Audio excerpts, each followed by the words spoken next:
എന്നെ അടുത്ത് കൂട്ടിക്കൊണ്ട് പോയി നോക്കുമ്പോ ഒരു മീറ്റിങ്ങിനാണ്, അവരെ മീറ്റിങ്ങിനാണ്.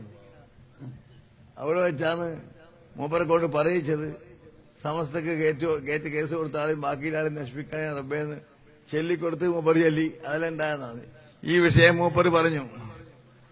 അത് പറഞ്ഞപ്പോൾ വീട്ടിന്റെ ഉള്ളിൽ നിന്ന് മൂപ്പരെ സ്വന്തം ആള് തന്നെ ഇറങ്ങി വന്നിട്ട്, അതൊന്നുമല്ല, അത് ശരിയായ സുന്നികളുടെ സമ്മേളനം തന്നെയാണ്, ഇവരെ രണ്ടാളെയും സമസ്തയിൽ നിന്ന് പുറത്താക്കിയെന്ന്, എന്നെയും തങ്ങളെയും സമസ്തയിൽ നിന്ന് പുറത്താക്കിയെന്ന് ഉള്ളിൽ നിന്ന് വന്നിട്ട് പറഞ്ഞു.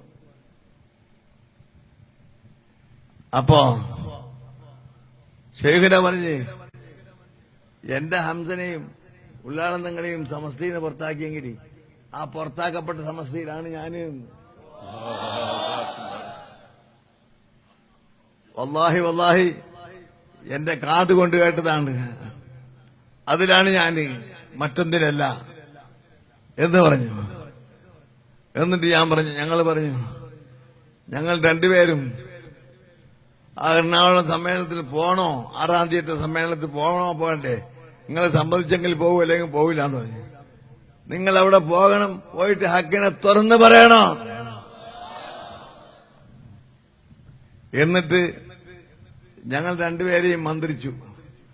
ആ സമയത്തിൽ തഹസ്സൻതു ബിദിൽ ഇസ്സത്തി വൽ ജബറൂത്തി എന്ന് പറഞ്ഞ മന്ത്രം മന്ത്രിച്ചിട്ട് അതിന് ഇജാസത്ത് നമുക്ക് തന്ന് അങ്ങനെ പറഞ്ഞയച്ചതാണ്.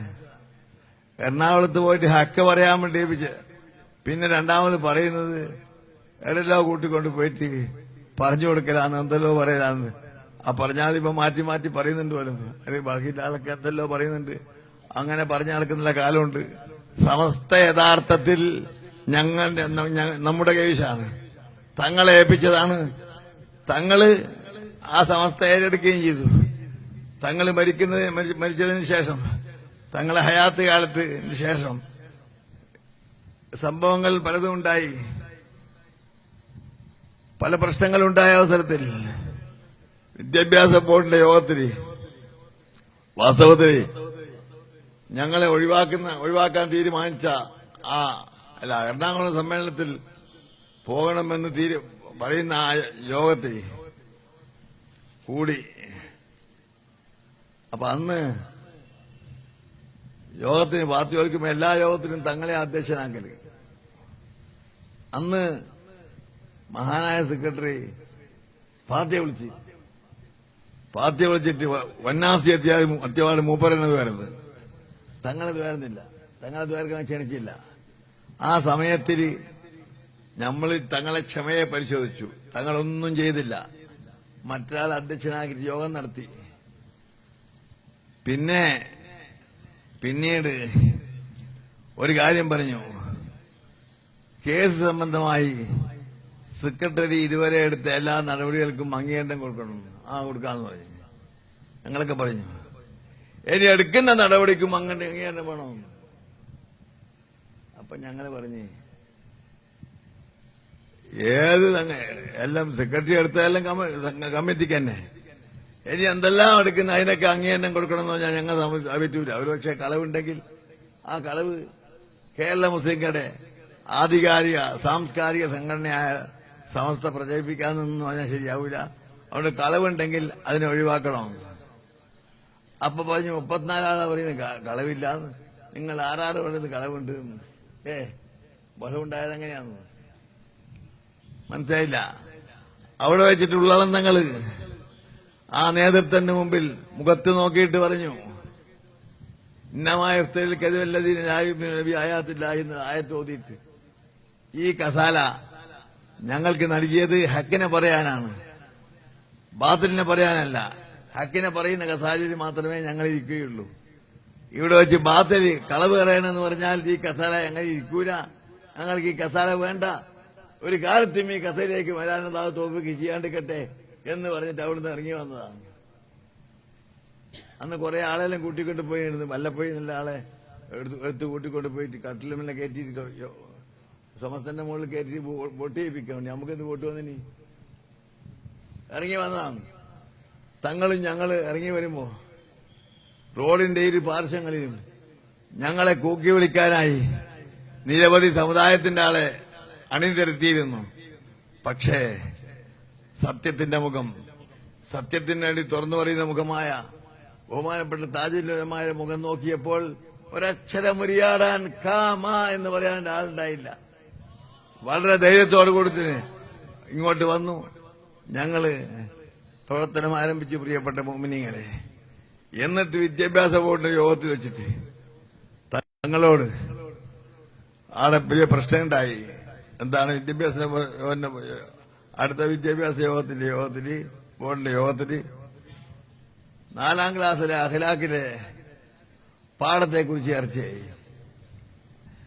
അഖ്ലാഖിലെ പാഠത്തിൽ എന്നാ വഹാബിയക്കും മൗദൂദിക്കും മറ്റേ ഖാദിയനക്കും സലാം ചെല്ലരുതെന്നുണ്ട്. ആ വിഷയത്തെക്കുറിച്ച് ചർച്ചയായി. തങ്ങളുണ്ട്, വിദ്യാഭ്യാസ ബോർഡിന്റെ യോഗത്തിൽ തങ്ങളുണ്ട്. ചർച്ച ചെയ്തുകൊണ്ടിരിക്കുമ്പോൾ കുറെ ആള് പറഞ്ഞ പാഠം മാറ്റിക്കളയാണ്. അപ്പൊ പറഞ്ഞു, വളരെ ആള് പറഞ്ഞു പാഠം മാറ്റിയാതെ ആകെ തിരിഞ്ഞു, അതുകൊണ്ട് ബുക്കേനെ മാറ്റിക്കളയാണ്. അപ്പൊ തങ്ങള്, ഞാൻ പറയാണ്, താജുലുലമായുടെ ധൈര്യത്തെക്കുറിച്ച് ഞാൻ പറയാണ്. അവർ ഹക്കിന്റെ മേൽ ഉറച്ചു നിന്നവരാണെന്ന് മനസ്സിലാക്കാൻ പറയുന്നതാണ്. പാഠം മാറ്റാനും ബുക്ക് മാറ്റാനും ഞങ്ങൾ അനുവദിക്കൂല. എന്നിട്ട് ഉസ്താദോടാ പറയുന്നു, നേരെ ഉസ്താദോട്. ഉസ്താദ് കുറെ സമുദായത്തിന്റെ ആളെ കൊണ്ട് ഞങ്ങളെ കല്ലെറിയിച്ച് കൊല്ലാൻ ശ്രമിക്കുമല്ലേ? എന്നാൽ കല്ലെറിഞ്ഞ് കൊന്നാൽ അവിടെ വെച്ച് ജീവിതം അവസാനിച്ചോ? അവിടുന്നാണ് ജീവിതം അവസാനിക്കുന്നത്, അവിടുന്ന് കാണാം എന്ന് ധീരമായി പ്രഖ്യാപിച്ച് വന്നതാണ്. സമസ്ത നിങ്ങളെ കൈമേലൊന്നുമില്ല. അത് തീർച്ചയായിട്ടും ആ ഹക്ക് നമ്മളെ കൈമിൽ തന്നെ ഉണ്ട്. ആ മഹാനായ തങ്ങളുടെ ശേഷം ഏറ്റവും വിദ്യാഭ്യാസ യോഗ്യസ്ഥനായ ബഹുമാനപ്പെട്ട MA ഉസ്താദ് അവറുകളെ ആ സ്ഥാനം ഏൽപ്പിച്ചു. അതിന് പറ്റിയ ആളാണ്. 94 വയസ്സ് ജീവിച്ചെങ്കിൽ സമസ്തയുടെ 50 കൊല്ലത്തെ ചരിത്രത്തിൽ അതിന്റെ ആവിർഭാവ കാലഘട്ടം മുതൽ സമസ്തയിൽ ആദ്യമായി മെമ്പർഷിപ്പ് എടുത്തത് കേരള എമിയത്തുലമായുടെ സംഘടനയായ സമസ്തന്റെ സംഘടനയായ മുല്ലക്കോയത്തങ്ങൾ പ്രസിഡന്റായ ആ മുസാഫറിന്റെ ഒന്നാമത്തെ ജനറൽ സെക്രട്ടറിയായ പാങ്ങിൽ അഹമ്മദ് നിസാർ അവകളിൽ നിന്ന് നേരിട്ട് മെമ്പർഷിപ്പ് വാങ്ങിയാലാണ് MA. അവരുടെ ശിഷ്യനാണ്. അങ്ങനെ സമസ്തന്റെ പാരമ്പര്യം നമുക്ക് തന്നെ ഉണ്ട്. അത് നമ്മുടെ കൈശാലുള്ളത് ആ MA ആണ്. പിന്നെ സമസ്തക്ക് പേരുണ്ടാക്കിയെന്ന് മാത്രമല്ല, വാസ്തവത്തിൽ ഏത് രംഗത്ത് നോക്കിയാലും MA കാണാൻ സാധിക്കും. 48 വലിയ പുസ്തകങ്ങൾ അദ്ദേഹം എഴുതിയിട്ടുണ്ട്. അതൊക്കെ വായിക്കാൻ അറിയാം. പുസ്തകാരന്മാർക്കറിയാം, സാഹിത്യകാരന്മാർക്കറിയാം. അതെല്ലാം അവർക്ക് നന്നായിട്ട് കൈകാര്യം ചെയ്ത ആളാണ്. അങ്ങനെ സമസ്തന്റെ ചരിത്രത്തിൽ ഏറ്റവും പഴക്കമുള്ള ഒരു മെമ്പർ ആരാന്ന് ചോദിച്ചാൽ MA ആണ്. ആ MA ഉസ്താദ് അവറുകൾ ഇന്നലെ വഫാത്തായിരിക്കുന്നു. അള്ളാഹു സുബ്ഹാനഹു വ തആല അവരെ ഖബറിനെ അള്ളാഹു സ്വർഗത്തിന്റെ തോപ്പായി കൊടുക്കട്ടെ. റഹ്മാനായ തമ്പുരാനെ അവരെ ഖബറിനെ സ്വർഗത്തിന്റെ തോപ്പായി കൊടുക്കട്ടെ. തമ്പുരാനെ ഈ സമൂഹത്തിന് ഉണ്ടാക്കി കൊടുത്ത വിദ്യാഭ്യാസമായ പുരോഗതിക്ക് എല്ലാ പ്രതിഫലവും അവർക്ക് നീ കൊടുക്കണേ തമ്പുരാനെ. അതിന്റെ പ്രതിഫലം അവർക്ക് കൊടുക്കണേ തമ്പുരാനെ. ഞങ്ങളെയും അവരെയും എന്റെ ജന്നാത്തുൽ ഫിർദൗസിൽ ഒരുമിച്ച് കൂട്ടി സന്തോഷിപ്പിക്കണേ തമ്പുരാനെ. ഞങ്ങളെയും അവരെയും നിന്റെ സാഹിഹ്യങ്ങളായ ഇബാദിന്റെ കൂട്ടത്തിൽ പെടുത്തണേ തമ്പുരാനെ. MA പറ്റി പറയാൻ വേണ്ടി വിചാരിച്ചാൽ ആ സംഭവങ്ങൾക്ക് ഓർത്ത് സംസാരിക്കാൻ പലതും പറയാൻ എന്നെ കൊണ്ട് സംസാരിക്കാൻ കഴിയുന്നില്ല. ബുദ്ധിയുള്ള നിങ്ങൾക്ക് കുറച്ച് മതി, മനസ്സിലാക്കണം. അത്രയും വലിയ മഹാനായ MA ഉസ്താദിനെ കുറിച്ചിട്ട് മിഞ്ഞാന്ന് മനോരമ എഴുതിയത് MA ഉസ്താദ് വിട വാങ്ങിയെന്നാണ്. മനോരമന്റെ ഹെഡിങ് ഞാൻ നോക്കി, MA ഉസ്താദ് വിട പറഞ്ഞു എന്നാ. അത് പറയാൻ മാത്രമാണ് മനോരമക്ക് സാധിച്ചത്. ബാക്കിയുള്ളൊന്നും പറയണ്ട, ബാക്കിയുള്ള പത്രത്തിനൊന്നും പറയണ്ട.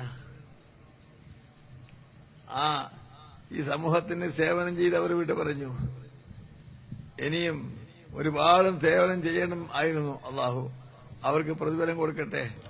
നമ്മളെയും അവരെയും ആ ആദർശത്തിൽ ഉറച്ചു നിർത്തിക്കൊണ്ട് അതിൽ തന്നെ മരിക്കാൻ തോഫിക്കട്ടെ. അതിനാരെങ്കിലും തട്ടിയെടുക്കാൻ ഉദ്ദേശിക്കുന്ന അവരെയൊക്കെ അള്ളാഹു പരാജയപ്പെടുത്തട്ടെ. അള്ളാഹു അക്ബർ. ഞാന് വിഷയം സംസാരിക്കുന്നില്ല. മദ്രസന്റെ പുസ്തകം ചുട്ടതും അതിനെ കൊണ്ട് കുഴപ്പമുണ്ടാക്കിയത് ബാക്കിയുള്ളൊക്കെ ചരിത്രം എന്റെ നാട്ടിലാണ്. പക്ഷെ ഇപ്പൊ പറയാൻ നേരം എന്നെ കൊണ്ട് കഴിയുകയും ചെയ്യില്ല. അതുകൊണ്ട് ഞാൻ നിർത്തുകയാണ്. എല്ലാവരും കാര്യം മനസ്സിലാക്കി. MA ഉസ്താദും ചില വിദ്യാഭ്യാസ വിചക്ഷണനാണ്. ആരാണ്? ഒരു വിദ്യാഭ്യാസ വിചക്ഷണനാണ്, ഒരു ബുദ്ധിമാനാണ്, ഒരു സമൂഹത്തിന്റെ ജനയിതാവാണ്. സമസ്ത കേരള ജമിയത്തുലമായുടെ വാസ്തവത്തിൽ ജമാഅത്തെ ഇസ്ലാമിന്റെ കേരള അമീറും ഞാനും MAയും കൂടി പുതിയങ്ങാടിലെ ഒരു സ്ഥലത്ത് ഒരുമിച്ച് കൂടിയപ്പോ ജമാഅത്തെ ഇസ്ലാമിന്റെ കേരള അമീർ പരസ്യമായി പറയുകയുണ്ടായി, വിദ്യാഭ്യാസ രംഗത്ത് സമസ്ത കേരള ജമിയത്തുലമ ചെയ്ത പോലെ സമരം ഒരു സംഘടനയും ചെയ്തിട്ടില്ല എന്ന് ഞാൻ സമ്മതിക്കുന്നു. ജമാഅത്തുകാരൻ പറഞ്ഞു. മനസ്സിലായില്ലേ? അത്ര വലിയ നല്ല സേവനം ചെയ്ത മഹാനാണ്. അവരോടൊക്കെ പിൻപറ്റി ജീവിക്കാൻ അല്ലാഹു നമുക്ക് തൗഫീഖ്. അവർ ചെയ്ത പ്രവർത്തനങ്ങൾക്ക് അല്ലാഹു പ്രതിഫലം കൊടുക്കട്ടെ എന്ന് മാത്രം ദ്വാരുന്നു. എനിക്ക് ദ്വാരക്കാനും കഴിയുന്നില്ല, സംസാരിക്കാനും കഴിയുന്നില്ല. സാധുവായ എനിക്ക് വേണ്ടി നിങ്ങളെല്ലാവരും ദ്വാരക്കണം. ഇന്നത്തെ നിസ്കാരവും ഇശാ നിസ്കാരവും ഞാൻ ഫർദ് നിസ്കാരം നിന്നിട്ടാണ് നിസ്കരിച്ചത്. അത് മറ്റാൾ സഹായത്തോടുകൂടി ആവട്ടെ ഏതാണ്ട് കെട്ടി എന്നിട്ട് കഴിച്ചിട്ടില്ല. എനിക്ക് നിങ്ങളോട് പറയാനുള്ളത്, ഞാൻ മരിക്കുന്നത് വരെ ഫർദായ നിസ്കാരം നിന്ന് നിസ്കരിക്കാൻ എനിക്ക് അവധി കിട്ടണം. ഞാൻ മറ്റൊരാളുടെ മേൽ ഭാരമാകുന്ന രൂപത്തിലാണെങ്കിൽ അല്ലാഹു എന്നെ പ്രിയം വെച്ച് കൊണ്ടുപോകണം. അത് നിങ്ങൾ എല്ലാവരും ദ്വാരക്കണം. അള്ളാഹുവിന്റെ പൊരുത്തത്തിലായി ദീർഘായുസ് ആഭ്യത്തിന് ദ്വാരക്കൂന്ന് പറയാം, ദ്വാരക്കണം എന്ന് പറയുന്നുണ്ട്. ആ അവസ്ഥയിലല്ലാതെ മറ്റാളുടെ മേൽ ഭാരമായിട്ട് ഇവിടെ ജീവിക്കാൻ എനിക്ക് ആവശ്യമില്ല. നിങ്ങളാരും അതിന് ദ്വാരക്കുകയും ചെയ്യണ്ട. ഞാൻ മരിക്കുന്ന അവസരത്തിൽ തനതുൽ വലിയമുൽ മലായിക്കത്തു, അവരെ ആത്മാക്കൾ സ്വർഗത്തിലേക്ക് കൂട്ടിക്കൊണ്ടുപോകാൻ സ്വർഗത്തിലോകത്തു നിന്നുള്ള വിരിപ്പുകളുമായിട്ട് മലക്കുകൾ ഇറങ്ങി വരുന്ന ആ ഗണത്തിൽ എന്റെ റൂഹിനെ പിടിച്ചു കിട്ടാൻ നിങ്ങളെല്ലാവരും ദ്വാരക്കണം. അതിനുവേണ്ടി നിങ്ങളൊക്കെ പ്രവർത്തിക്കണം എന്ന് ഞാൻ അത്രമാത്രം അഭ്യർത്ഥിച്ചുകൊണ്ട് എന്റെ വാക്കുകൾ അവസാനിപ്പിക്കുന്നു. വാഹിറു ദഅവാന അൽഹംദുലില്ലാഹി റബ്ബിൽ ആലമീൻ വസല്ലല്ലാഹു തആല വസല്ലമ അലാ ഖൈരി ഖൽഖിഹി സലാം മുഹമ്മദിൻ വആലിഹി വസഹ്ബിഹി അജ്മഈൻ.